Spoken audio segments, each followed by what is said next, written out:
walk or run or ride again. He worried for his mother. She had not been the same since Bran's fall and attempted murder. Even now, safe in Riverrun, she was often weary and discontent. She was concerned for the failing health of her father, Lord Hoster. She worried for Sansa and Arya who, according to Robb's father, were not in King's Landing but safe. She worried for Bran and Little Rickon, who were now without mother or father for over half a year. She also feared for father and missed him terribly. Robb missed his father as well. It had been too long since he had heard his father's voice, his wisdom. Will he be proud of me, he wondered. Of how I have managed Winterfell and the North in his absence. He hoped his father would be proud. He hoped that he had managed the armies of the North well. The battle in the Whispering Wood had been a great success. The armies of Damian Lannister had been taken unawares. There were casualties on both sides, but the victory had been incredible. It was passing strange to Robb that Jaime Lannister had not been present. Birds had flown saying that he had been with the armies in the Riverlands, but when at last the armies met, he was nowhere to be seen. Perhaps he had gone south with the armies of Tywin Lannister. It would have been nice to hurt Jaime Lannister in battle, a small payback for crippling Bran. His mind still reeled from the events of that evening. They had surrounded the enemy and lay in ambush, waiting for the Lannister men to draw near. When they saw the men, horns were sounded and they descended upon the enemy. The battle itself was a blur. Steel clashed against steel. Horses screamed. Men shouted, bled, and died. Robb himself had been both terrified and exhilarated. There had been something else as well, a strange hunger. A sharpness in scent, sight, and sound. A taste of blood upon his lips though no blood was in his mouth. He shook his head to move the thought out of his mind. In doing so, he noticed the yellow eyes of his direwolf peering up at him. Robb stroked the fur on both sides of his wolf's head. Do you understand me? Grey Wind proceeded to lick Robb's hand before moving away so that he might lie down and clean his paws. With a defeated sigh, Robb looked at his wolf with feigned disapproval. Some help you are. The wolf paused his ministrations to glance up, clearly unimpressed. He then returned to the very important task of cleaning his paws. Robb spent a few more moments ruminating on the strange sensations which he had experienced in the battle before he decided to lie back and just relax. He lost track of the time resting there, and roused only when he heard footsteps on the path. Sitting up and turning, he saw his mother walking toward him. Good afternoon, mother, how is grandfather? She pursued her lips, worry clouded her blue eyes. His mind tires easily. I think he shall forget me soon. I'm sorry. His grandfather seemed to be a good man. It was a pity that they had not spent more time together. Now it was likely that Robb would never have the opportunity to truly know his grandfather. Her smile was sad as she sat beside him on the grass. Death is a part of life, sweeterling. It is never pleasant when it comes, but none of us can stop its coming. My father has lived a long and full life. Many cannot say they have lived so well as he. Even so, he may yet last several years, or the gods may take him sooner. Robb bowed his head low at his mother's words. Death came for everyone when it was their time. Torrhen Karstark had died beside him in the Whispering Wood. Bran had come close to death but had survived. It was only the gods who knew when and why all men must die. Will you remain here for a time to keep your father company? She shook her head slowly. Your brothers need me at home, though we must await word from your father before we make any decisions. Have you written to him yet? A raven flew this morning. Hopefully we will have word soon of what he will have us do. She plucked a daisy from the ground and ran her fingers along its silky petals. Do you think that the men I sent to King's Landing were good choices? I do. Lord Umber and your father hold one another in high regard. Lord Karstark will find the journey a good distraction after the loss of his son. Remaining idle would only have served to frustrate him, I fear. She smiled at him, proud. You have made many wise decisions in the absence of myself and your father. He was pleased by her praise. Leading the Northern Lords was no easy task. Thank you. Do you think that father will have us come to him? He may. In truth, I would prefer for all of us to be home together again. I want that as well, mother. I would bet that father and my sisters miss us as much as we miss them. Has there been any word of Sansa or Arya? Your father's last message said that they were safe. But it also said that they were not in King's Landing. Where could they be? She pressed her lips together as she did whenever she was about to scold Robb or one of his siblings. I think it likely that he sent the girls to Dorne. He turned to her, stunned. To Dorne. But oh. With Lord Tywin's armies in the Riverlands, it may have been safest to entrust your sisters to allies in Dorne. With my half-brothers and half-sister. It would seem the likeliest of routes for them to have taken, given his surety of their safety. He didn't quite know how to respond to that. He had never put much thought into his half-siblings beyond knowing that they existed. He was curious about them. He wondered what they were like. He wondered what it would have been like to have grown up with brothers who were closer in age to himself. Theon was like an older brother, but he wasn't blood. These half-brothers and half-sister who lived in Dorne were family, even though they were strangers. Even though their existence was a blot on their father's honor and a source of pain to Robb's mother. If they are in Dorne, do you think they are happy? She forced a thin smile to her lips. If they are safely in Dorne, I am certain that they are both learning many new things. I have never been to Dorne but know that it is quite different from most of the kingdoms. I am certain that Arya would enjoy herself there. She named her direwolf after Queen Nymeria of the Rhoynar. She has also never been content to remain in one place for long. She always wants to see new things. Robb laughed. He could imagine Arya poking around the desert and the southern sea, learning whatever she could from anyone whomever would talk to her for more than a minute. When we see them again, I am certain they will have interesting tales to tell us. Indeed they will. She sighed gently. We should go inside, it is nearly time for the evening meal. Of course, mother. Robb stood, and then helped his mother to stand. They walked along the paths of Riverrun, grey wind trailing behind them. As they walked, Robb hoped that his sisters were happy, wherever they were. Tyen. With mild amusement, Tyen Sand watched the line of horses which approached the water gardens. Such had been the daily scene for weeks since her arrival. She had been living there since the departure of her betrothed and elder sisters from Sunspear. The water gardens were teeming with life, all guests of Prince Doran. All three of Tyen's cousins were present, an event which had not occurred in some years. Also present was Ellaria Sand with her 4 daughters, Tyen's youngest sisters. All anxious to learn some bit news from King's Landing. Today's arrivals to the gardens were Lady Ashara Dayne, with Alysanne and Lucas, and with Sansa and Arya Stark. Tyen's amusement came from watching Alis racing along the coastal road, trailed by her little brother and one of the other young riders. Lucas and the other young one were not as skilled as Alysanne at riding, frequently slipping in their saddles. Alysanne was the first to arrive at the entrance to the gardens, hair wild and cheeks flushed red.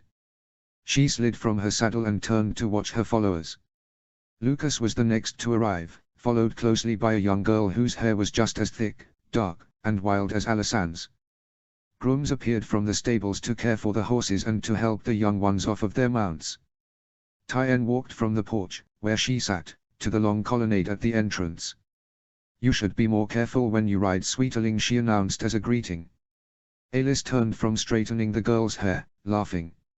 I had no issues riding so swiftly. Tsked. These young ones did, however. They will get better as they grow, Alis replied. I ride fine, the girl announced. And I'm not a young one. Alis smirked. Tyen Sand, meet Lady Arya Stark, my half-sister. A pleasure, Lady Arya, Tyen replied with a graceful dip of her knees. I'm not a lady either, she protested. Tyen turned her head to the side, observing the girl. You're a bit like Arthur, aren't you? She seemed puzzled by the comparison, which quieted her. Alis merely grinned in agreement. When no one spoke, Tyen continued. Welcome to the water gardens. Princess Arianne should be out soon.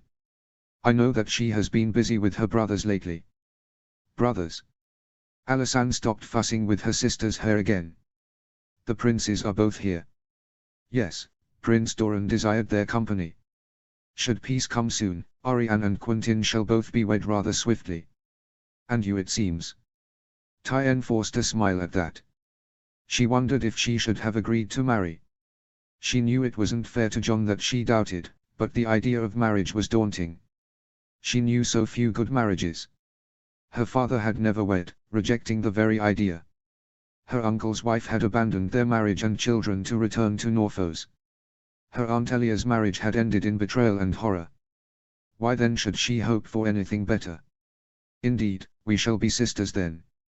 Something flickered in Alasan's eyes at the statement, some darkness that Tien could not describe. It shall be lovely to be certain. Have you any word from King's Landing? We did not stay at Sunspear long enough to learn any news. None as of yet. It seems that we shall all learn news of the war here, whenever it comes. Come, refresh yourselves with me. She led them onto the porches which looked over the roadway and poured for each of them water mixed with lemon and mint. The rest of the horses began to arrive after a time. Princess Ariane and Prince Quentin Martel appeared just as Lady Ashura and a girl with bright red hair were exiting a litter. Ariane and Quentin were both garbed in bright orange linen, loose and flowing so that they would remain cool in the heat of the desert sun. Quentin bore no further embellishments beyond the intricate embroidery on the edges of his tunic and trousers. Ariane, on the other hand, sparkled from the gold and jewels which she wore around her neck, upon her arms, and upon her head. Her gown was slit to her knees on both sides of her legs, allowing for the lacing of her sandals to be seen. "Welcome to the Water Gardens," Ariane announced brightly. "You have been expected, Lady Ashura." Tien stepped forward with Alasan, Lucas, and Arya. "It would seem that 3 of your charges have arrived before you." "Thank you for the welcome," my Princess Ashura replied with a graceful curtsy. She then kissed the prince and princess upon their cheeks in greeting. "My children and their half-sister desired to race to the gardens." She motioned to Arya and the red-haired girl, and they moved to stand beside her. "Princess Ariane, Prince Quentin, may I present the ladies Sansa and Arya of House Stark." The girls curtsied and then were kissed in greeting by Ariane. At least young Arya did not protest her title before the heirs of Dawn. Sansa seemed polite enough. Her greeting was fitting for a high-born girl. "Thank you for your hospitality, Princess Ariane. You must be excited to be betrothed to the king." "I am greatly honored by His Grace's decision to marry me," she replied. "Thank you, Lady Sansa. I had heard that you had been betrothed to the former crowned prince." Sansa frowned delicately. "I was, though he was no true prince." Arya muttered something under her breath at that, which earned her a glare from her sister. Tien stepped forward, smiling amiably. "Perhaps your lord father shall arrange a better match for you in the future, as he has so graciously done for your half-brother." Seeing Sansa's confusion, Tien introduced herself. "My name is Tien Sand, third-born daughter of Prince Oberyn Martell. I am to wed your half-brother Jon." "It is a pleasure to meet you," Sansa replied, smiling politely. "Your half-brother and my cousin will be quite happy together," Ariane said with her brilliant most smile. Tien smiled warmly as well. Why share her doubtfulness with anyone? "Come, refresh yourselves with us while your rooms are prepared." Lady Ashura bowed respectfully to Ariane. "Thank you, my princess and prince, for welcoming us into your father's court." The Stark girls echoed Ashura's actions, then they all turned and followed Ariane inside. Asterisk asterisk asterisk asterisk asterisk T asterisk asterisk asterisk asterisk asterisk.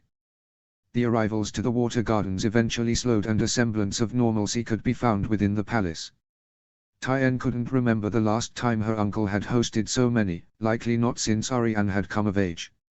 It was nice to be with her uncle, youngest sisters, and cousins, not to mention all the children who played in the pools.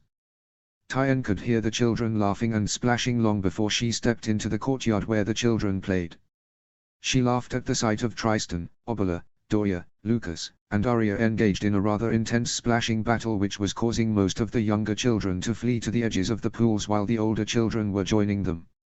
She carefully edged her way around the floor, avoiding the water on the slick stones, to the platform where Alasan was leaning against an orange tree. Tien plucked an orange from the tree and sliced it open with her dagger. She dried the blade on the wide green sash of her gown before resheathing it. She slipped one segment between her lips and wordless offered some of it to Alice, who accepted half of the fruit. She then rested a hip against the low wall of the platform, watching her betrothed sister. Is anything the matter, Alice?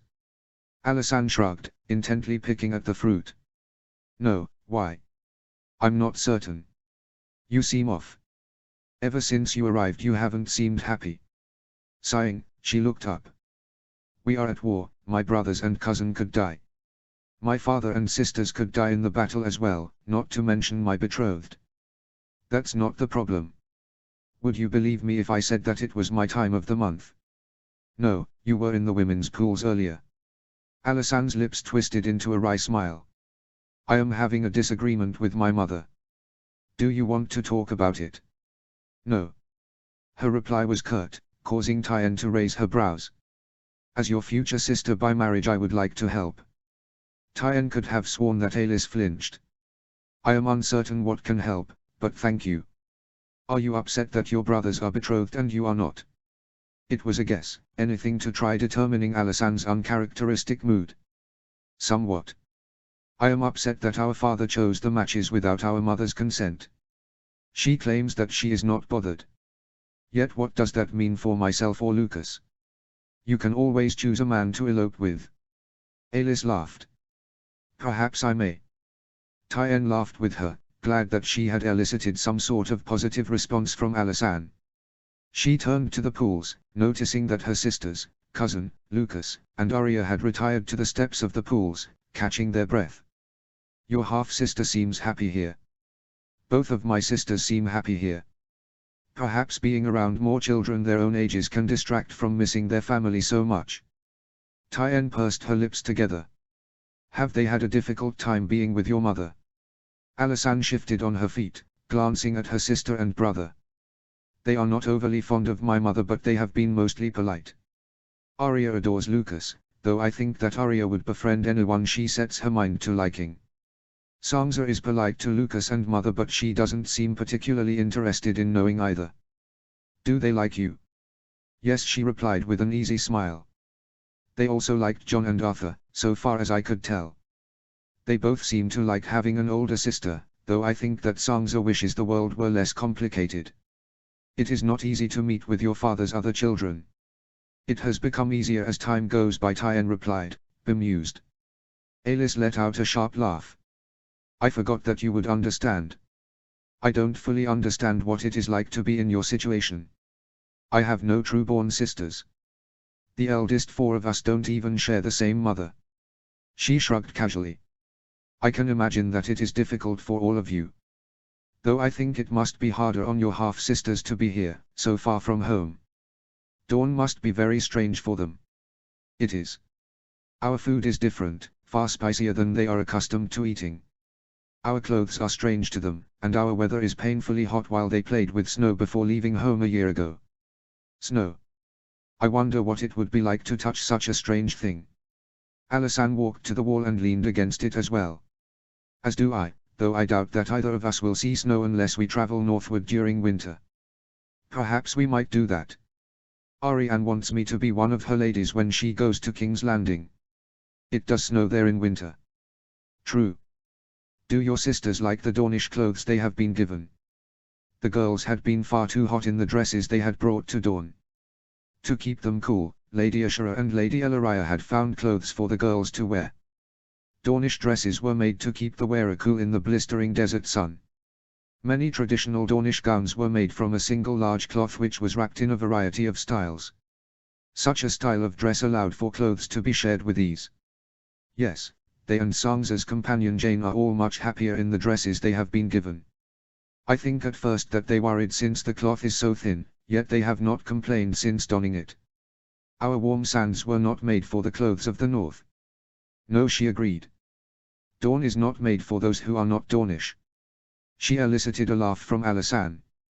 Though there are exceptions for half-bloods like ourselves. Indeed. Where is Sarilla? I have not seen her since she was at Starfall. She has been visiting Old Town. What is she doing there? Tyen made a non-committal move of her shoulders. I cannot say that I understand any of my sisters well enough to know why they do anything. She will return when she is bored. Does she go there to bother Oberyn? Tyen giggled. No, Oberyn's hatred of Old Town and Sarilla's love of the same city have nothing to do with one another. It's so strange to see them together, Alice commented. Tyen looked to where Alysanne was gazing and saw her uncle seated with Ariane and Quentin upon one of the terraces. Indeed. I believe my uncle is imparting wisdom upon them both before they are wed and placed in new positions. Of course his wisdom will mostly consist of scolding them to not make hasty decisions. Alysanne's burst of laughter was delightfully unladylike, causing Tyen to grin. "'Tis true," she defended. "You are wicked." Tyen smiled as innocently as she could manage. "Only some of the time. Do you think that Ariane will have you legitimized when she is queen?" The idea froze Tyen's thoughts. She had never considered being legitimized. Why would she do that? She plans for you to be part of her household. It would be more appropriate for a queen's companions to be legitimate. I am her cousin, and bastard-born even if I were to be declared legitimate. It matters little one way or the other. Ariane would never forbid myself or my sisters from visiting her whenever she attains the throne. It is a strange thing to consider. I have never pondered what it would be like to be true-born before. It seems rather dull and restrictive. Have you thought about it? Not often, but were I true-born then I would be the heir of Winterfell. Tyen laughed. No, sweeterling, Jon would be the heir, providing that you and your brothers were Lord Stark's only children. You would fall after all male claimants. You would however be third in line to Starfall. Aelys frowned. Dornish succession is far more sensible than that of the other kingdoms. Indeed, perhaps my sweet cousin can amend their ways when she is queen. Perhaps, though I am doubtful. She looked to her younger brother and sister and smiled. I am glad that they are getting along. I should go see to Sansa. I promised her that I would help her practice her calligraphy and poetry. Tyen smiled and hooked her arm around Alysanne's. An enlightening endeavor. I believe that I shall join you. Asterisk asterisk asterisk asterisk asterisk t asterisk asterisk asterisk asterisk asterisk. Days and weeks passed with little to no news of the war. As the days stretched on, Tyen grew more and more uneasy. Sleep began to be a phantom friend for Tyen as she worried more and more for her father, sisters, and Jon. Some nights she and Ariane would sleep beside one another, whispering secrets as they had since they were girls. They could both sleep more easily when they were together, but tonight Tyen was alone and restless. In the dark of the night she left her chambers and walked the halls of the water gardens so that she might tire herself. She walked to the roof, into the black of the night. The lit torches were few and far between, enough to see the pathway but little else. The stars overhead were vast and innumerable. The soft sigh of the desert, the low rumble of the ocean, the gentle rippling of the palace pools, and the distant cries of sandwolves combined into a soothing music. It was tempting to sleep outside under the stars. No one would disturb her, not here. She could wake with the sun before the roof became hot in the summer sun. But that would be improper, and propriety was always her game. She tarried there a while, listening to the night. Until the need for sleep came again to her. She walked from the roof to the lower floors of the palace. Still restless but too tired to wander anymore. As she walked along the corridor to her rooms, she saw Yorick standing by the open arches which lined the wall of the inner courtyard. She knew him well, very well. He was tall, well-built, and possessed the most dazzling green eyes. He was her elder by 2 years. They had met along the banks of the Greenblood River when she was only 15. He was one of the orphans of the Greenblood, so different from the Rhoynish who had melted into the rest of Dornish society. The sight of him awoke some very provocative thoughts within her. He turned at sound of her footsteps, smiling once he recognized her. So beautiful a woman to see at such a late hour. She forced a thin smile. So tired a woman as well. He approached and greeted her with a kiss upon both cheeks. Why has sleep fled from you this night? What troubles you? She was too tired for idle chatter. Was it not obvious what troubles would keep her awake? I fear for my father, sisters, and friends who have gone to war. The gods will keep them. But will the gods return them alive to Dorne? Your words are true, sweet Tyen. His hands had yet to leave her waist. His tone changed from cordial to a deeper timbre. Would you like me to keep you company tonight? So that I may ease your fears. She should have said no instantly, but she found herself hesitating. He used that hesitation to bring his hand gently to her neck, where he proceeded to trace soft lines along her collarbone. Reluctant, she pulled herself away. "I am a woman betrothed," she reminded him. He shrugged off her words. "Betrothed is not wed. Besides, you are no maiden. You could think of it as a farewell between us." She could feel the color rise in her cheeks. "We already made our farewells, Yorick, years ago." With that, she turned, but he caught her arm and held her firmly from behind with his other hand around her waist. He proceeded to kiss her neck, just the way he always had when he wanted her to melt. "Stop," she protested weakly, not quite believing the word. He chucked, knowing that her heart was not behind her protest. "You don't mean it." She bit her lip, trying to muster her resolve. She must be loyal to John. She had to. Just as she was about to protest again, he suddenly froze and released her. "Leave my sister alone," a girl hissed from behind. Tyen turned and, stepping away, saw Elia holding a knife to Yorick's back. She thanked the gods for her little sister. "You should do as my sister commands, Yorick." He jumped a little as Elia pushed the knife forward for emphasis. Of course. Sorry to bother you." He fled a moment later. Tyen laughed and kissed Elia as she sheathed her knife. "You are wonderful, sweeterling." She was still glaring after him. "Was he trying to hurt you?" "No. But he was a test of my fidelity," she thought to herself. "Why are you awake?" "I can't sleep. Not when I know there has been no word from father or sisters in so long. That is why I am awake as well. Do you want to sleep beside me? Perhaps we will sleep if we rest beside one another." She grinned. "I would like that." So they walked the rest of the way to Tyen's room. Tyen removed her slippers and curled under her silks. Elia removed her slippers as well, and then her knife, which she laid upon the vanity. She then crawled into bed beside her sister.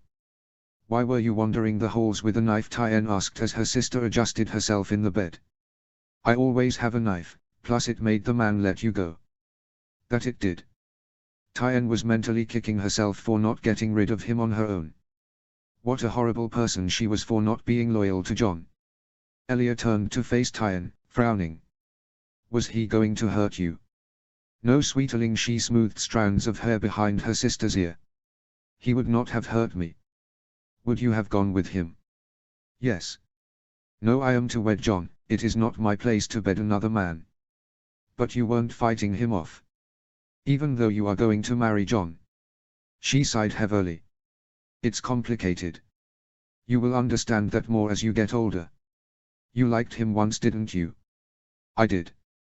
We were together for 2 years when I was 17. But that was years ago. Why does he want to go to you now?"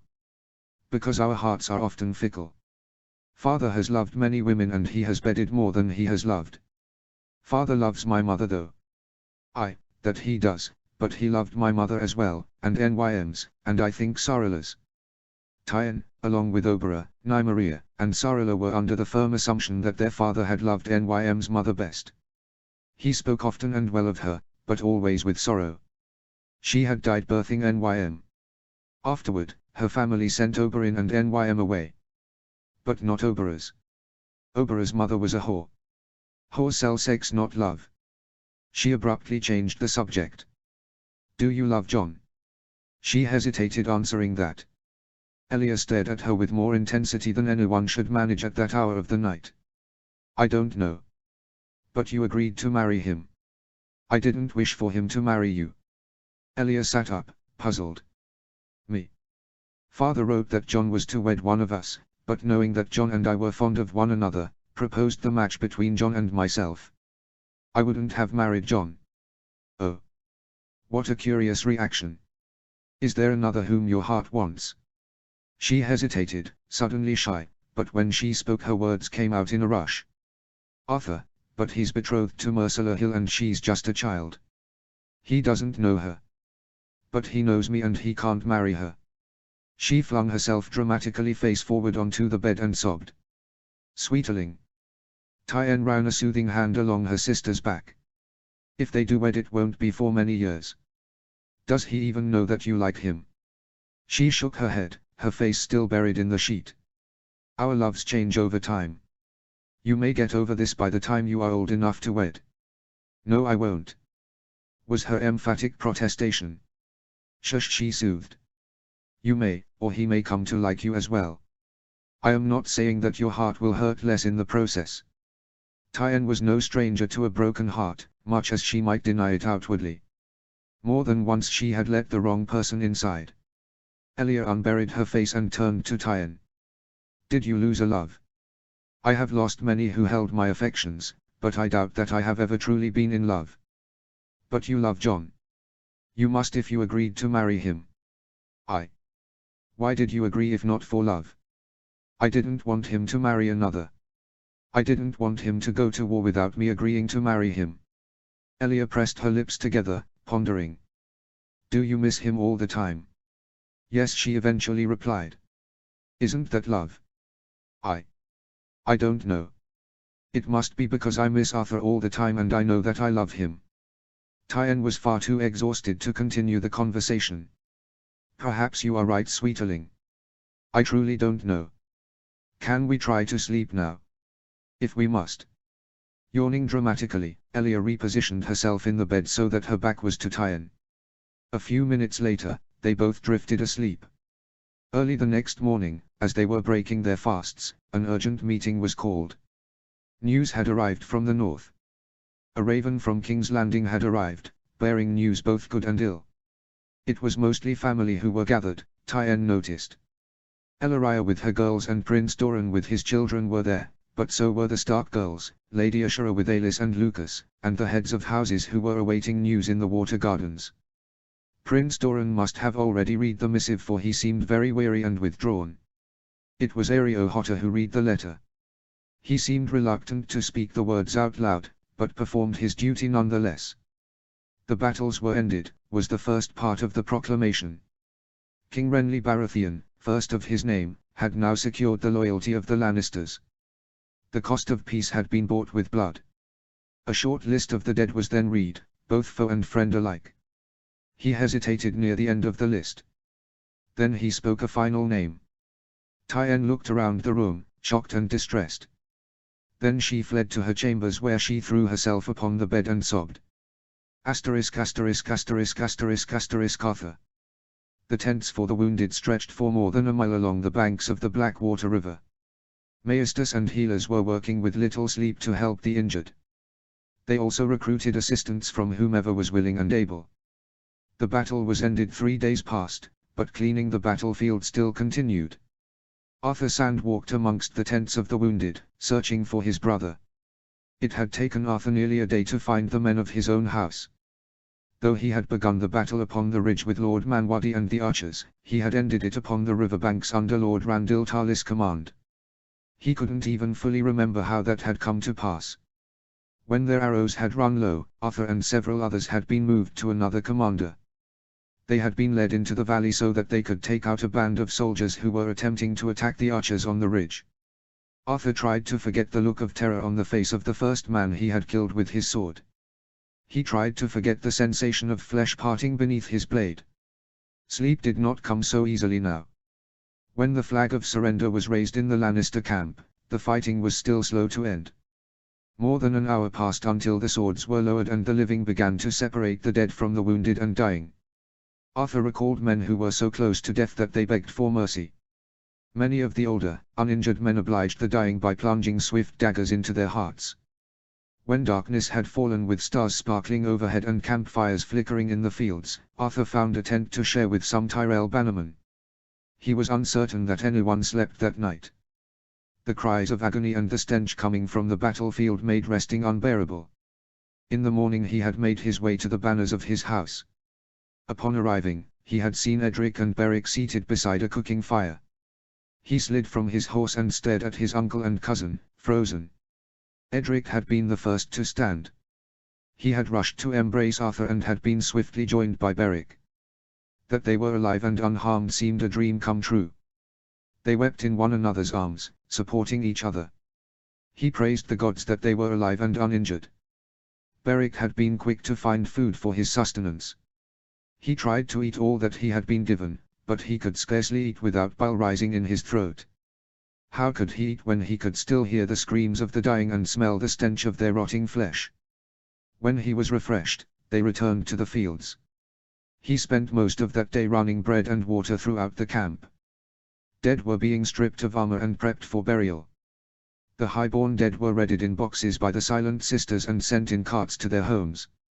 He was anxious to learn where John was, but the king's encampment was far from his own and there were duties to perform. Beyond the distribution of water and food was the distribution of clean cloths to bind wounds. Weapons and armor also needed to be collected from the field. Near evening on the second day, word reached the Dane Dondarrion camp with word that Prince Oberyn Martell and his eldest two daughters had been wounded in the fighting. Stories varied over the nature and severity of their injuries. One man would say that the viper had barely been cut but it had been sustained while he was fighting 5 men at once. Another man would tell a far different tale, saying that the prince was not gravely wounded but his wounds had been sustained while he protected his daughters, and that they were badly injured. By dawn of the third day, most of the field was cleared of bodies, the weapons were gathered, and portions of the army had dispersed. All of the remaining encampment moved toward the river. They were awaiting the official signing of peace between the king and House Lannister. With no matters in need of his attention on the third day, Arthur went to find his brother. He learned rather quickly that Jon had been severely wounded while protecting the king.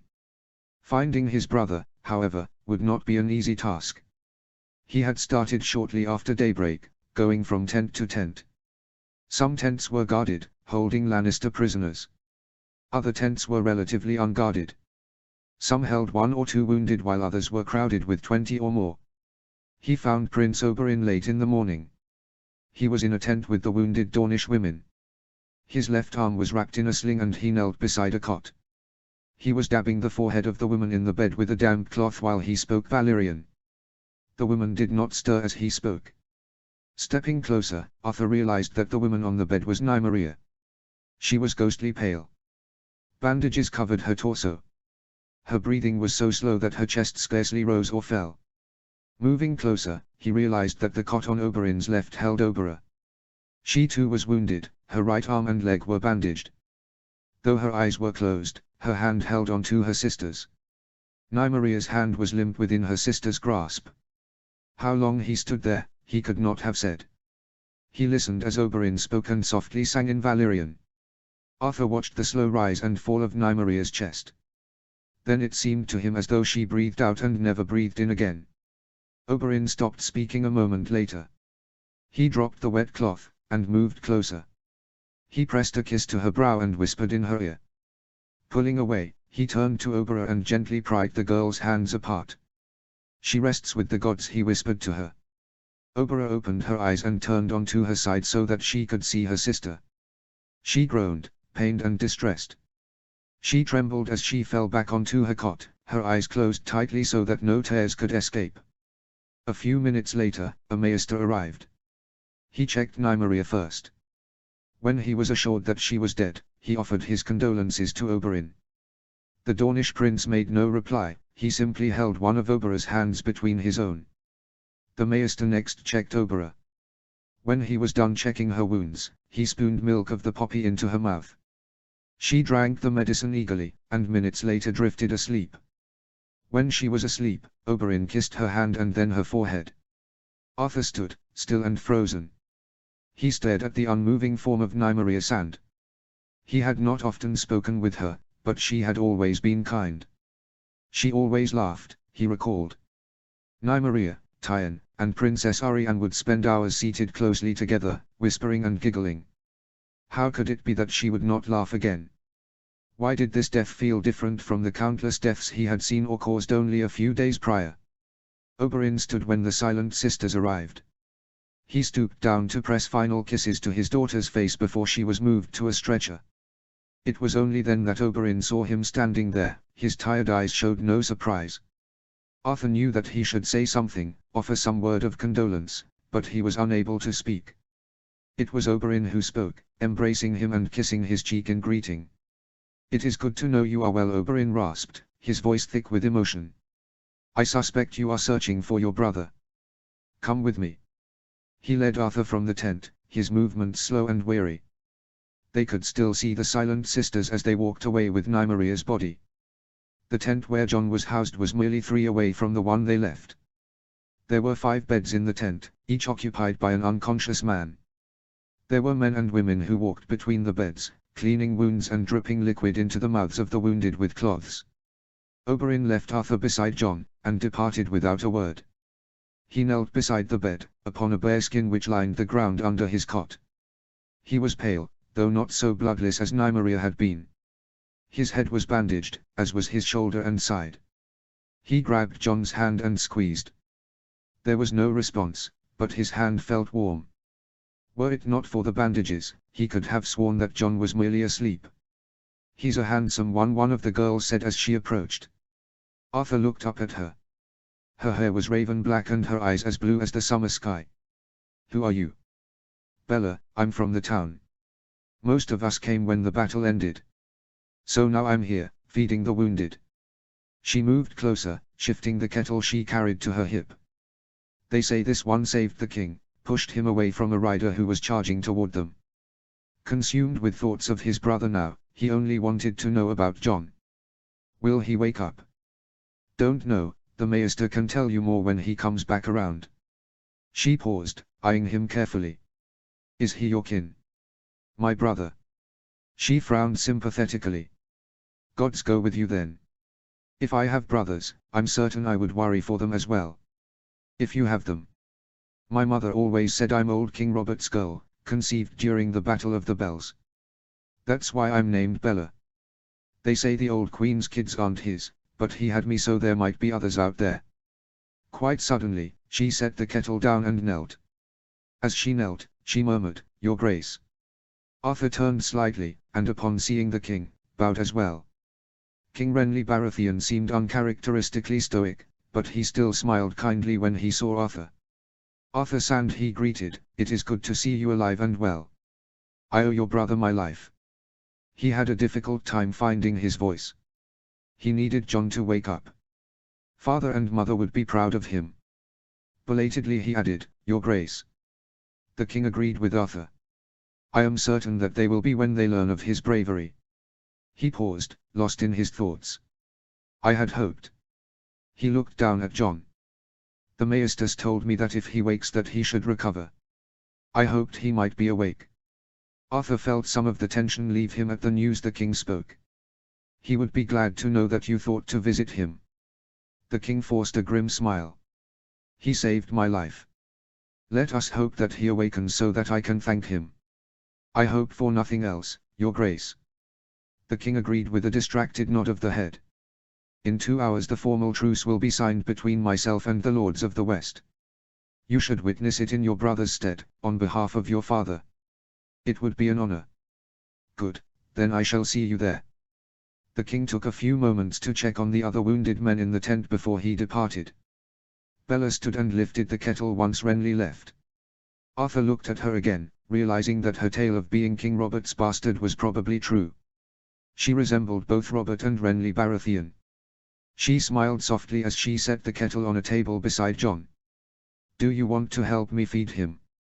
Yes, of course." He moved where she told him, sitting by his brother's head. He held John's head as she placed a damp cloth between his lips and then proceeded to spoon a reddish liquid from the kettle onto the cloth. He watched, amazed and relieved, as John's throat moved to swallow the liquid. If he can swallow, why won't he wake? The Maester said it's a reflex, like blinking or yawning. If he can swallow enough he should be alright. What is it? The liquid. Beets and some other stuff, helps the blood and keeps away fever. Arthur chuckled at that. What's funny? John hates beets. That earned a laugh from her. She had a lovely laugh. Well, if he pulls through he may learn to like them. He grinned a little at that. Maybe he will. Thank you, for helping him. You're welcome, though I will admit that my assistance is not entirely charity.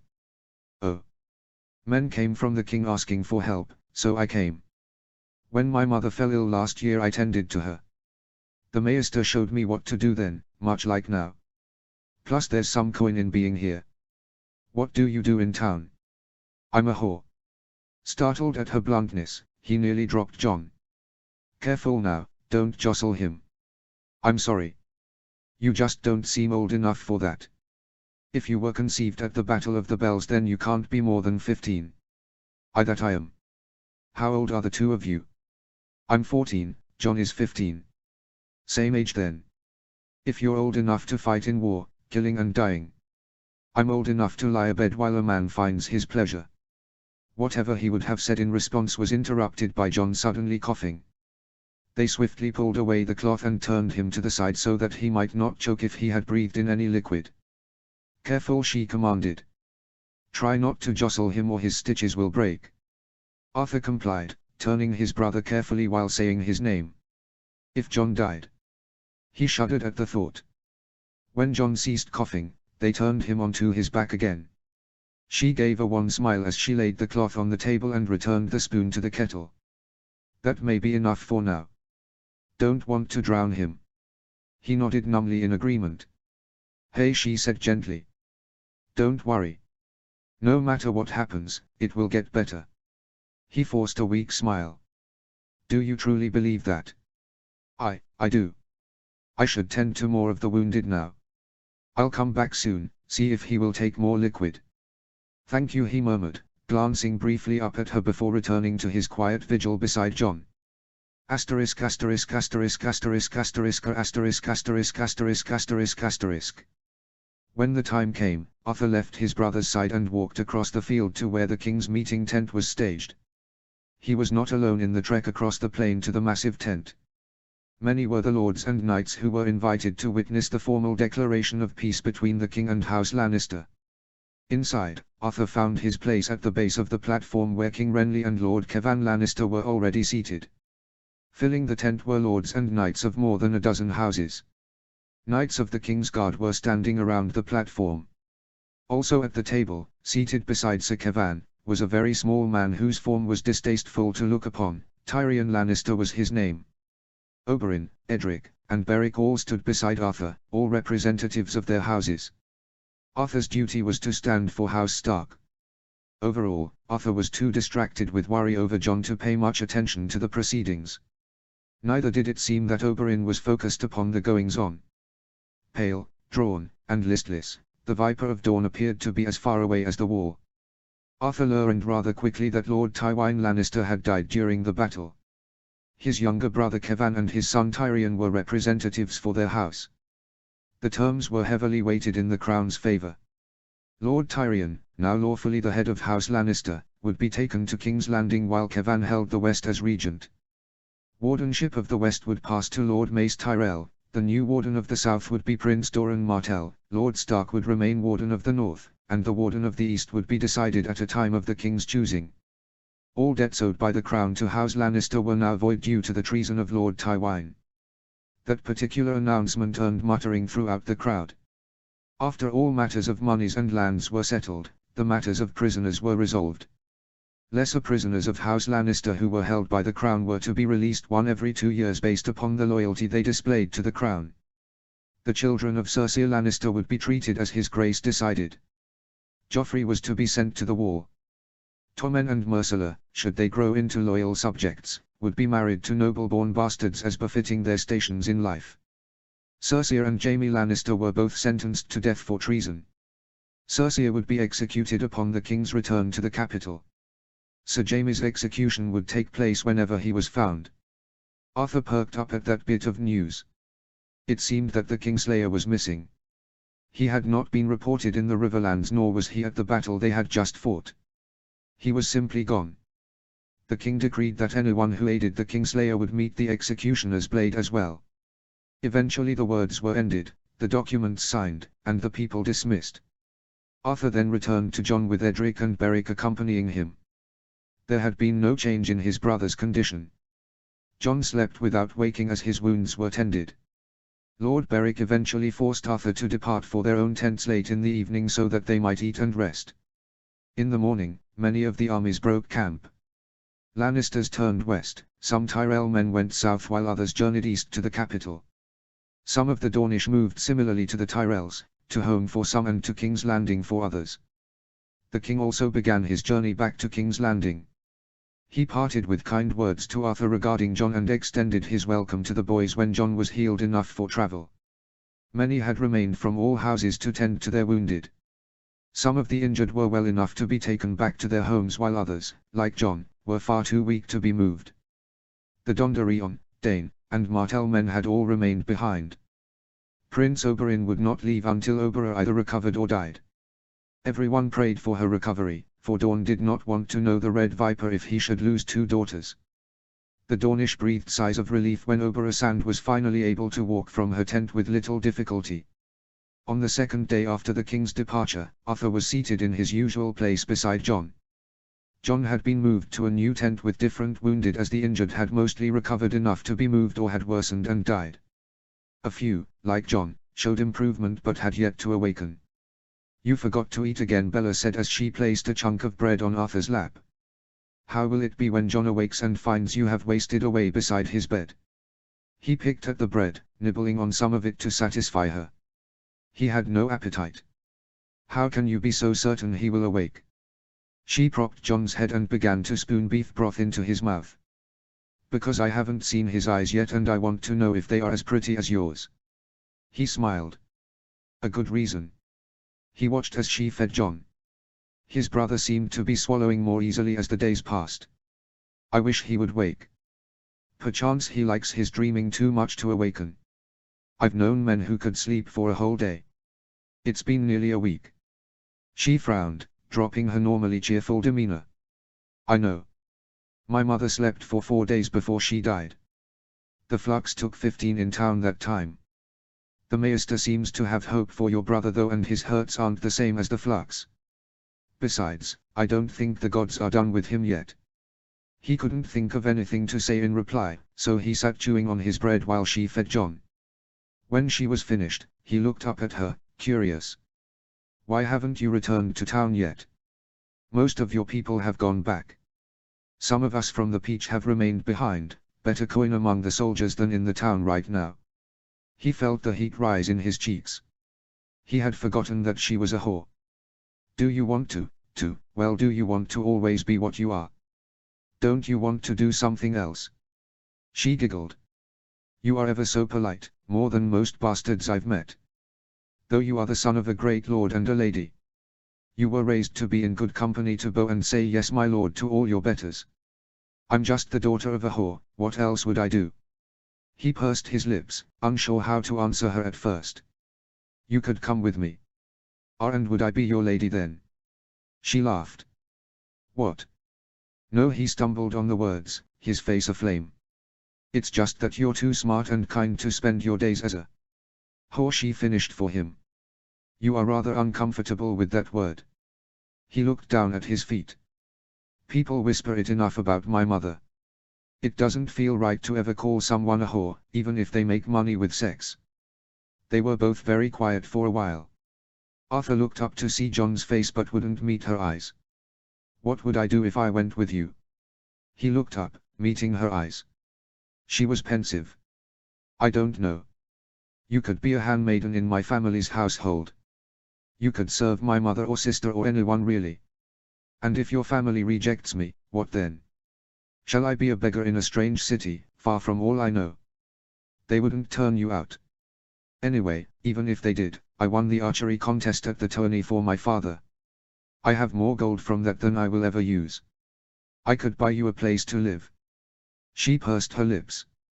"I will consider your offer." Then she flashed him a quick smile and left to tend to the other wounded in the tents. Asterisk asterisk asterisk asterisk asterisk asterisk asterisk asterisk asterisk asterisk. In the dead of the night Arthur felt someone shaking his arm and whispering his name.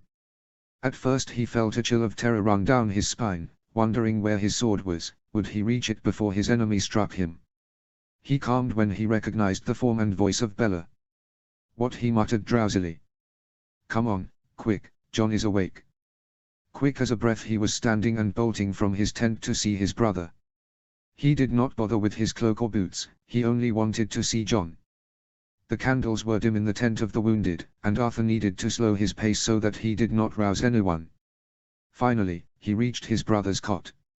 His eyes were closed, and Arthur briefly wondered if Bella had not truly awoken him at all. John. He trembled, kneeling beside his brother's bed. Slowly, John's eyes opened and his lips spread into the best smile Arthur had ever seen. Asterisk asterisk asterisk asterisk asterisk Cersei. Cersei Lannister had taken to sitting near the windows of her tower cell for endless hours. At times, she slept in that chair, her neck aching when she woke. Other times she read or wrote letters, her gaolers allowed her that much kindness at least. She ate small quantities of food when it was brought, though she had no true appetite for food or drink anymore.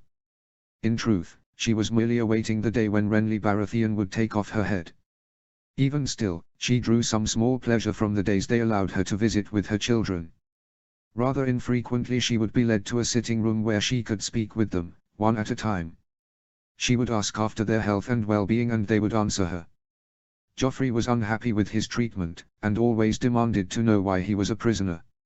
She would merely tell him that his throne had been usurped. Tommen would cry, saying that he missed her and Myrcella. She would tell him to be brave. Myrcella would not cry. She would tell Cersei as much as she knew, including the time she had stood in the throne room before the soldiers left. To her daughter she would say her to remain strong, no matter what happened. However, more days than not, Cersei was alone in her tower chamber. There she sat, staring at the walls, awaiting an execution which had yet to be ordered. Her father could not save her, or he no longer cared. Her actions were too disgraceful in his sight.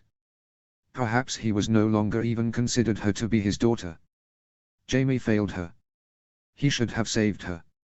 He should have struck down all who kept them apart. He should have come to save their children. Their beautiful babes. Their princes and princess. Late in the evening a knock sounded at her door. Why should she bother responding? They would open the door whether she willed it or not. Another knock, urgent and insistent. It was too late in the evening for food. She heard the keys rattling at the door. She wondered idly if Lord Stark had deigned to visit her. So late. Or perhaps that rat whom she had once trusted, Littlefinger. The latter was unlikely, as the only time he had visited during her imprisonment she had scratched open his face. It was less than he deserved for betraying her. She turned to the door, waiting to see whomever would enter. It could be a servant who had been ordered to clean the room or bathe her. One of the girls always smirked whenever she entered, so eager to see her former queen in captivity. Cersei wished that she had ordered the girl whipped before Robert's death. The door opened slowly, far slower than was usual. The man holding the keys shuffled inside, followed by a man who wore a black cloak with a raised hood. A chill ran down her spine. Would they kill her now? With no warning. "What are you do?" she demanded, but her words were stopped by a strangled cry when she saw the hooded man's face. For when he had pushed inside and closed the door, he had lowered the hood of his cloak. She trembled as he stood there, his golden hair shining in the candlelight. Jaime, her Jaime, had come to save her. "Hurry," he commanded. "Dress quickly and plainly. We must move fast, before the guards find us." She stared, dumbfounded. "How did you get here?" Impatient, he spat his words in haste. "I have friends and I know a few hidden ways through the castle." "Dress. Now." She stood then, still in shock. The dress she wore was simple enough, dark green and brown. She pulled stockings from a dresser and slid them on, tying the laces above her knees. Then she found old riding boots in the back of the one wardrobe and slid them on, lacing them urgently and tying them with haste. She grabbed a ribbon from the dresser and tied her hair back. Last of all she grabbed a brown cloak and wrapped it around her shoulders. "Where are the children?" Jaime commanded of the guard. "Children?" He feigned ignorance. Then he yelped as Jaime pushed forward with his right arm, driving the tip of his sword against the man's skin. "Come now, Iron," Jaime hissed in the man's ear.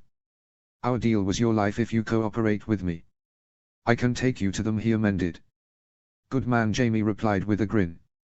They left the room, shutting and locking the door behind them. It was dark in the corridors, as the torches were sparsely placed in the tower. She noticed the slumped-over forms of two men who had been her guards near the entrance to her hall.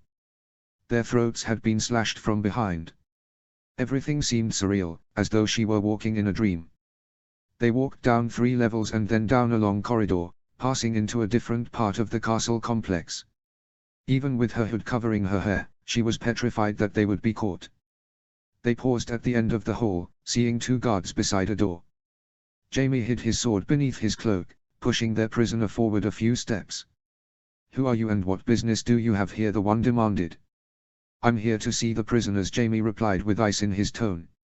"Jamie Lannister." The other spoke up in shock. Jamie charged forward, pushing their hostage to the ground and stabbing the second man in the chest. Jamie then spun to hit the other guard first in the arm and then in the neck as the man was attempting to draw his own sword. When the guards were dead, he turned and beckoned for Cersei and Ian to come closer.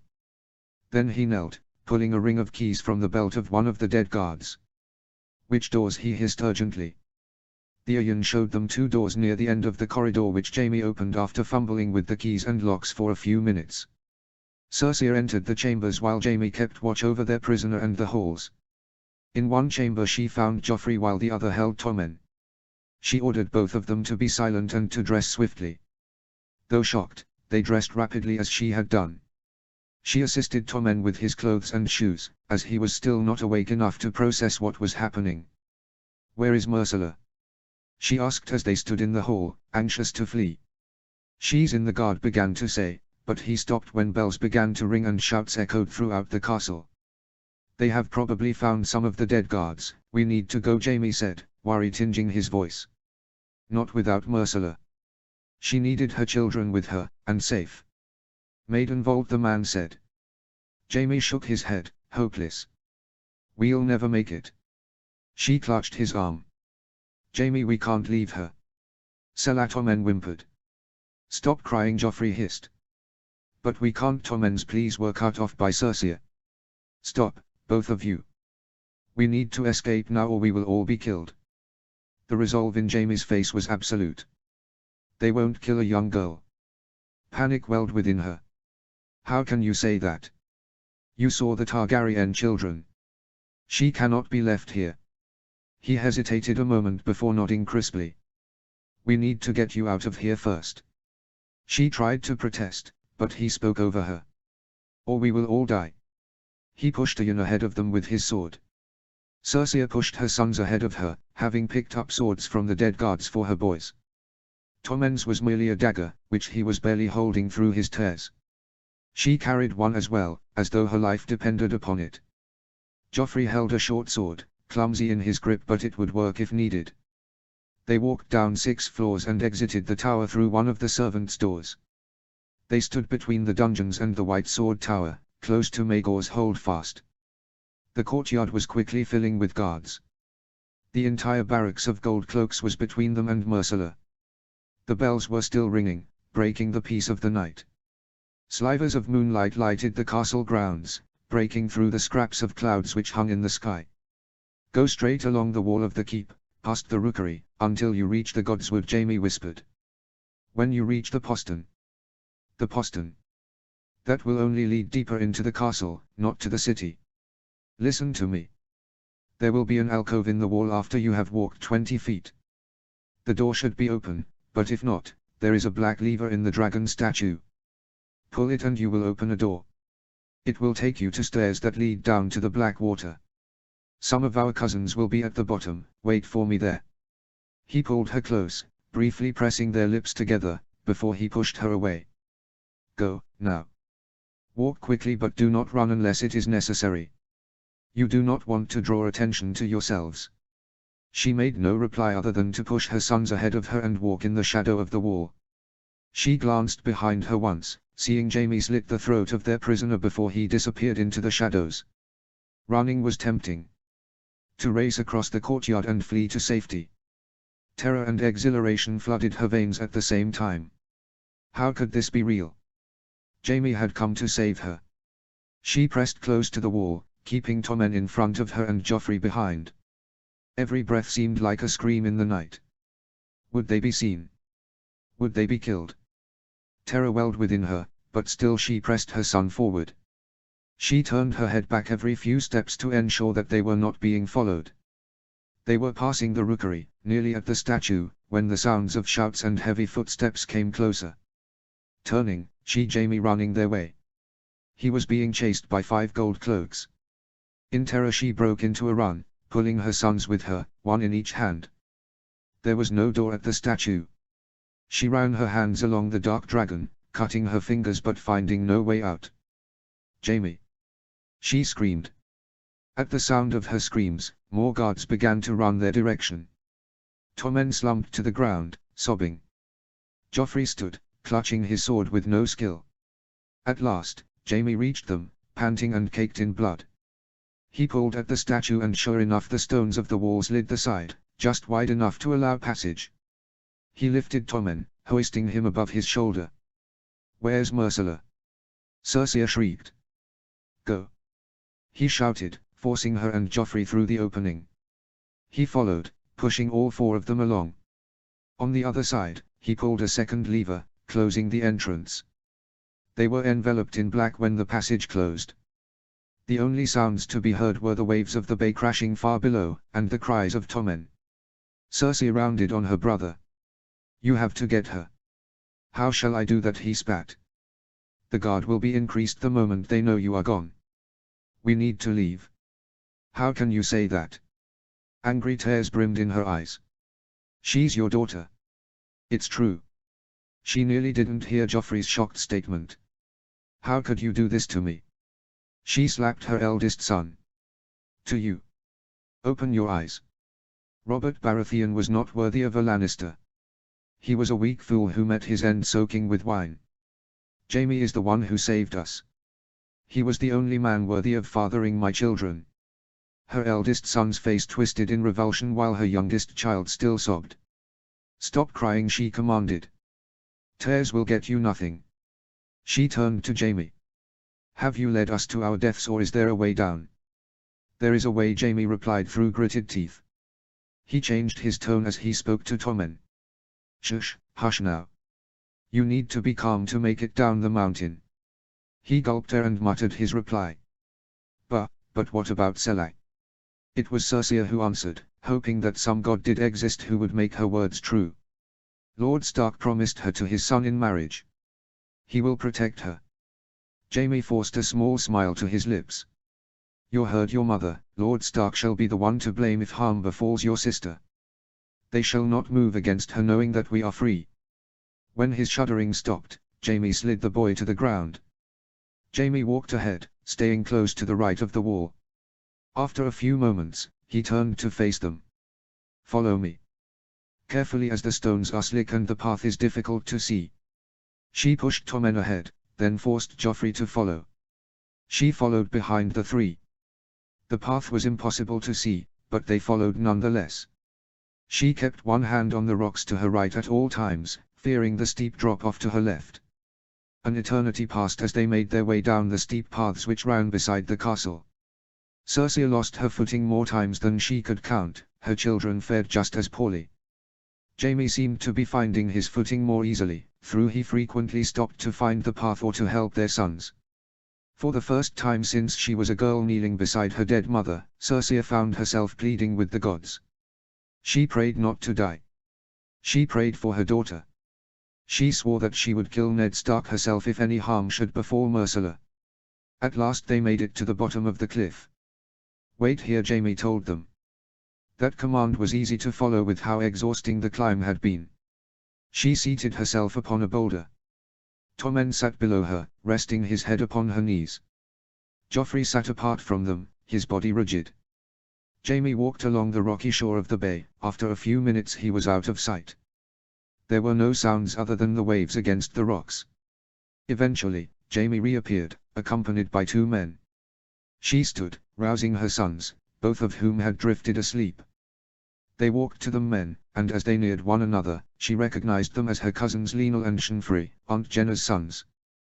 "This way," said Jaime. "They have a rowboat for us." "Was it just the 3 of you who came?" Jaime was quick to inform her of the details of the rescue. "There are 6 of us. Tywin Free remains with the rowboat while Owen and Roland Lannister remain on the larger boat. We will not be able to sail through the bay as there is a blockade." "Blockade?"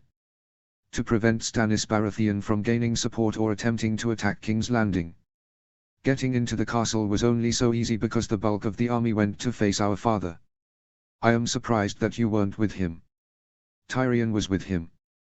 He wanted me in the Riverlands as a distraction, so I went, but then I left to free you.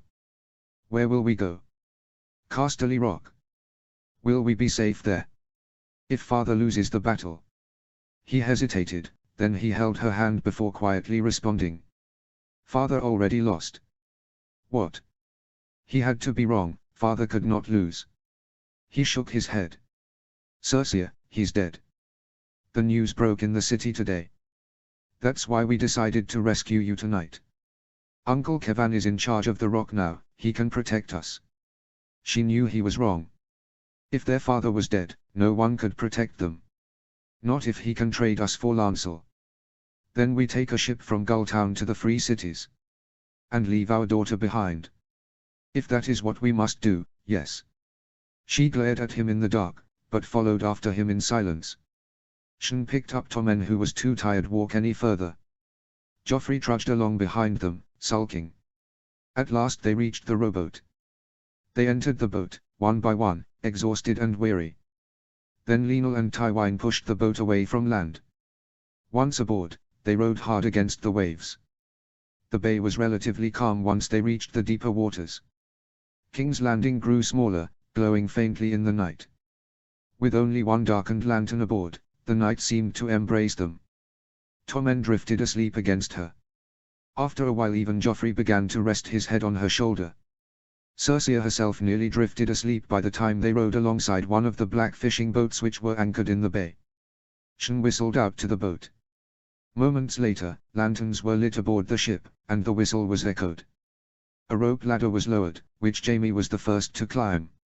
She roused her children. Joffrey went up the ladder next, then Tommen. Cersei followed, then Lenel. Owen Lannister threw down a rope to Shan and Tywine, who secured it to the rowboat. Then they climbed aboard. Together the men raised the rowboat onto the fishing boat. Jaime held her arm, gentle but firm. Go with our sons to the cabin. I will join you soon. She nodded and guided her sons to where Jaime had pointed. The cabin was small and cramped, but it was freedom. If only Myrcella. She could not bear to think upon her daughter. Water was in the room, which she and her sons drank greedily. Afterward, each of the boys crawled into hammocks to sleep, while she sat upon the bed, waiting. Some time later Jaime entered the cabin. He sat beside her and kissed her brow. If I could have saved our daughter I would have, he whispered as he encircled her with his arms. Perhaps I will get that chance one day, but for now we must flee to safety. Does safety exist? She pulled back slightly from him so that they might look at one another. Where will that be? He did not seem happy with the answer he gave. Essos. Our cousins do not desire the threat that protecting us would bring, doubtless our uncle would agree. We will make port at Duskendale and from there ride to Maidenpool. From Maidenpool we will take the first ship available to Essos.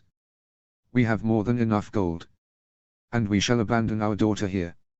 He caressed her cheek, soothing her. You said that Stark would protect her, do you truly believe that? Did she? She was almost certain that he would protect any child. He said he would. He told me as much on the day he confronted me about our children. Then we must rest our hope in him. He seemed distant for a moment, considering something. You didn't see him when the Targaryen children were murdered. He wouldn't allow such a thing again. Allow, but we do not know how much sway he truly has over Renly Baratheon. Perhaps he has enough, for now we should fear our cousins more. They would do us no harm. Yet as she said the words, she knew she did not trust them. Are you so sure? Father is dead. Kevan is regent of the West. Aunt Jenna or Uncle Harold's sons may sell us out, but they are all we have for now. He kissed cheek. We must protect one another and our sons. She nodded her head idly before burying her face against Jaime's chest to weep. King's Landing was searched high and low for any sign of Cersei Lannister and her children. Lord Eddard Stark tasked Lords Varys and Baelish with finding leads from their informants. Though the city gates had been closely guarded since King Robert's death, none of the City Watch reported anyone suspicious entering or leaving the city. So, Ned tasked the captains of the guard to search within their ranks for any who might have helped Jaime Lannister enter the castle or assisted in his escape with Cersei, Joffrey, and Tommen. Within the week, some of Ned's own men had arrived, sent from Robb. Ned sent some of them along the coast to the north and south of the city in search of the Lannisters. He also retained a portion of them within the city so that his own numbers were increased. It was no easy trial to write to the king regarding the loss of their prisoners. Ned took the failure personally. He had failed Robert, leading to the death of his oldest friend. Now he had failed Robert's youngest brother by losing their most valuable prisoners. Even so, Ned wrote a detailed letter regarding all that had transpired since the king's departure. He sent the letter by courier, a small party of 5 men, so that it would arrive swiftly to the king's hand. He hoped that Renly's victory over Lord Tywine would ease some of his probable wrath regarding the loss of 3 of their prisoners. Before the king arrived, within a week of Cersei's disappearance, Ned visited young Myrcella in the chambers which were her prison. Ned hesitated at the door of the tower. He had no desire to break a child's heart, but duty brought him to this place. Still, he knocked on the door and announced his presence. When the attendant inside replied, he unlocked the door and entered. Young Myrcella Hill sat upon a chair. Her delicate curls hung loose around her neck and her plain white dress only accentuated her youth. He remembered to himself that she was of age with Arya. "Hello Myrcella," he greeted warmly. "How have you been treated since last we spoke?" "I have been treated kindly, Lord Stark. I thank you for your concern. Why have I not seen Tommen or my mother for so many days?" He seated himself facing her and asked her handmaiden to wait in the adjacent room. "I have come to speak with you about them." Her eyes widened, afraid. He wished that he could allay her fears, but knew that he needed to tell her everything. He breathed deeply when they were alone, ready to tell her the truth. "Several days ago your uncle, Sir Jaime, with the aid of several men entered the castle grounds. He was able to locate your mother and brothers. They escaped and are being sought after." He paused, hating to her lips tremble and the tears welling in her eyes. "Should they be found, the king has ordered the execution of your parents." She swallowed hard, shutting her eyes as the tears slid down her cheeks. "Thank you," she eventually murmured, looking up at him. "Lord Stark, thank you for telling me what you know." He laid a gentle hand on her arm. "Would that I did not have to give you such dark tidings. There is more. Your grandfather, Lord Tywine, was slain in battle. Your uncle Tyrion will be brought here as a prisoner while your grandfather's brother holds the West." She bowed her head solemn and silent. He looked upon her with pity, knowing that she would not be happy for a long time. "Is there anything that you want sent to you, or anyone?" She forced a trembling smile. "Anis, my nursemaid, can she be sent to me?" He regarded her kindly. "I will send her to you. If there is anything you need, at any time, send for me." She nodded her head vigorously. "I will, my lord." He stood, readying himself to leave. "I bid you a good day, my lady." He walked away from her, leaving her to tremble in her cushioned chair. He could hear her begin to weep as he shut the door. He returned to his rooms that day to letters from Catelyn, Robb, Bran, and Maester Luwin. He read each one in turn, planning his replies even as he read the words to each letter. Bran, writing from Winterfell with the addendums from Maester Luwin, confided that all was well in the north. Bran said that he missed everyone terribly and informed that Rickon was a terror to all without his parents. He also wrote of a boy named Samwell, or Sam, who had been sent from Benjen. He was rather vague on details regarding that matter. Benjen had written nothing of the matter, or any matter of late, beyond the need of the watch for more men. Ned replied commending Bran on his dutiful reporting of the affairs of the North. Robb vaguely wrote of Sam again, though he added that he would rather speak of it in person. The only details he provided were that the young man had been sent to the wall by his father, but Benjen feared for the boy's well-being and sent him to Winterfell. Beyond that, Robb had written of the battle he had fought.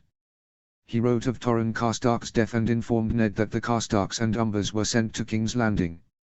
In reply, Ned praised his son for his wisdom and bravery in commanding the armies and said that the men had been of great use. Catelyn's letter was more detailed in all regards than the letters their sons had sent. She explained much that had transpired after her brief visit to King's Landing. She spoke of her meeting with Tyrion Lannister and of his trial in the Vale. She spoke briefly of the battle in the Riverlands and of her father's failing health. He replied to her shortly and quickly, asking that she and Robb come with haste to King's Landing. He also sent orders regarding where his various lords should report now that some hostilities were seemingly at an end. He would be glad for the arrival of his wife and eldest son. He longed to see them again. He wanted little more than to hold Cat in his arms.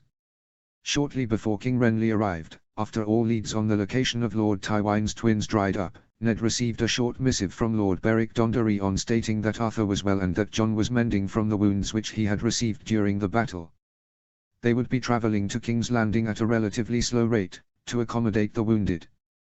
Ned thanked the gods that the boys were alive and well. The king returned to the city with fanfare and cheering in the streets. The streets were lined with citizens shouting praises for the king's victory. King Renly. Victory. Down with the Lannisters. Long live the king. The people threw flowers along the king's path, welcoming him home. The inhabitants of the Red Keep were just as welcoming, cheering praises to their victorious king. Once he was settled, Renly was quick to call his councillors together so that they might brief him on current events. One by one they filled him in on the state of the realm, including the lack of leads on the whereabouts of the Lannister twins. When their briefing was finished, the king dismissed them all for the evening. Late in the morning the following day, Ned met privately with Renly in the king's study. When Ned arrived, he saw the young man whom he had helped name king seated behind a large carved desk. Various missives were strewn haphazardly upon the surface. Renly looked up at Ned and smiled tiredly. "I can see why my brother preferred to avoid matters of state," the king began. "Though after my own taste of war I do not understand why he preferred war to politics. I think that I would rather pour through hours of tedious debate than to strike a man dead upon a sword." Ned's smile was wan. Robert was always happier when busy with his hands rather than his mind. Renly laughed lightly in response. "That is very true. I wonder at times how it is that the gods made three brothers who are so different one from the other. Though I suppose one could say we three are all unbending in nature." "One could make that argument, Your Grace." He laughed again, brief and good-natured, while he asked Ned to be seated. "My brother Stannis has yet to submit. I fail to see what he hopes to gain. He has no allies. Your wife's sister has finally pledged the loyalty of the Vale. Aside from my brother, only Balon Greyjoy has not declared for me. We received no replies from Lord Balon during your absence. Perhaps when his son Theon arrives with my wife and heir he may be of use in that matter. Perhaps he may. I thank you for that suggestion." Renly stood and paced to the window of the chamber, looking across the city which was covered in a rainy haze. "I do not know what to do about Stannis. Nothing will placate him, to be sure. Yet can I move against him? My niece is my only legal heir, and I have no desire to harm her. Nor would it be wise for me to kill my only family. The realms may bend to me now, but I am no fool. If I show weakness they will strike me down." "You could treat with Lord Stannis, Your Grace," Ned suggested, pensive. "Offer him Storm's End, his birthright." The man was unbending, but could he be swayed to peace? "A reasonable suggestion, though my brother is not known for his reason, merely his resolute nature. I shall consider what you have said." Renly returned to his seat. "The loss of Sir Jaime and Lady Cersei is troubling as well, though I should have expected no less from him. I do not anticipate much issue from Lord Kevan, not while I hold his firstborn and so many others in his family. I regret that my people have not been able to find them," Ned offered. Renly waved away the issue. "I doubt they remained in Westeros long, though I shall offer a reward for their capture and return. For the time being I am content to keep our hostages well treated. I have even sent Lord Tyrion to visit Myrcella. Does Your Grace think that wise? Wiser than forbidding it? I have no ill will toward Myrcella or Tommen. Had Joffrey been less petulant I would have no ill will toward him either. For a time they were my brother's children in my eyes. Now that I have so many Lannisters in my keeping I will show them kindness so that I may win the West. I do not trust Tyrion. He is clever, shrewd, and assuredly holds grudges. He is watched carefully, but the kinder he is treated the more malleable he shall become. They and Lancel are my keys to the West, Lord Stark. The other hostages are scarcely worth the cost to feed them, but they are Lannisters, and our peace treaty stands." The king smirked. "I want every report they write to Casterly Rock to sing my praises so that in time peace will hold sure." "That is very prudent, your grace. I am glad to hear your agreement," he said with a smile. Then his countenance darkened. "Your son John saved my life. He threw me out of the path of a charging spearman on horseback. He took the spear in his side and hit his head against the ground, but he lived. What have I ever done to deserve such devotion?" Robert could inspire that when he was younger. Even Stannis could sway men to hold Storm's End longer than any reasonable man would. But me? I have done nothing to gain the love of the people. Dorne chose me to avenge Elia. Highgarden chose me for the Sake of Loras and their own ambitions. You chose me as the most expedient choice, as I am certain Lord Tully did. But John? All I did was give him a position in my guard and he risked his life to save me. Valor inspires loyalty, your grace. Lead the people well and they will stay true. I am gladdened to hear that my son acted valiantly your behalf and that he survived." Ned shook his head, in fear and wonder. "Would that I could take some credit for John's merits, but he is of Dorne. His mother raised him well. To be sure, she deserves much praise for her sons. To John himself, I plan to bestow many honors. I will knight him and give him lands and titles. All must see how well I reward acts of fealty." Ned bowed his head solemnly. "Thank you, your grace." When their meeting was concluded, Ned returned to the Tower of the Hand to attend to the business of the day. Late in the afternoon, Ned walked to the Godswood to ruminate. When he arrived, he wished yet again for the white wood and red leaves of a weirwood tree. He longed for home, for family. Much of his family would arrive soon. Catelyn and Robb would be the first to arrive. With them would come lords of the North and Riverlands. Jon and Arthur would arrive later with the returning Dornish lords. Last of all would come Sansa, Arya, Alysanne, and Lucas with the Princess Arianne Martell and her courtiers. Amongst the courtiers of the Dornish princess would be Lady Ashura. That afternoon, he had received letters from Dorne. The joint letter from Sansa and Arya told a very lengthy tale of their journeys in Dorne. They both spoke warmly of the hospitality that had been extended to them by the ladies of House Dondarrion and by Prince Doran Martell. They both spoke kindly of the Dornish, with Arya's enthusiasm for the water gardens made clear multiple times in the letter. Though they spoke of missing himself and their other family members, both seemed to be enjoying their time along the southern coast. Ashura's letter he pondered, remembering the delicate scrawl of her writing. Ashura of House Dane. To Eddard Stark, Lord of Winterfell, Warden of the North, and Hand of the King. Greetings Lord Stark, I hope this letter finds you in good health. I shall be brief with this letter for there is much happening in Dorne at present. We must mourn for Prince Oberyn's daughter Nymeria. At the same time we must prepare to celebrate the impending marriages of Princess Arianne to King Renly Baratheon and Prince Quentyn to Lady Margaery Tyrell. Would that mourning and celebration did not hold hands one with another. I know this war and the pains of your household are much for you to bear as well. Being the hand of the king while at war must also be a troubling endeavor. I hope that your leg is healing well.